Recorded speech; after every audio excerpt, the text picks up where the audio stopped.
நீ எந்தன் பாதி, இதுதானே நீதி. உனை விட்டு போக முடியாதம்மா. மறைந்தாலும் நான் மறு ஜென்மமே என்றும் தேடி வரும் சொந்தம் இது கண்மணி. அதை தள்ளிவிட நியாயம் என்ன கண்மணி. இது நீ இருக்கும், இது நீ இருக்கும் நெஞ்சமடி கண்மணி.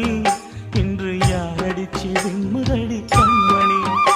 ஒரு வீடு கட்டி வச்சிருந்தேன் கண்மணி, அது வெட்ட வெளியாச்சுதடி கண்மணி.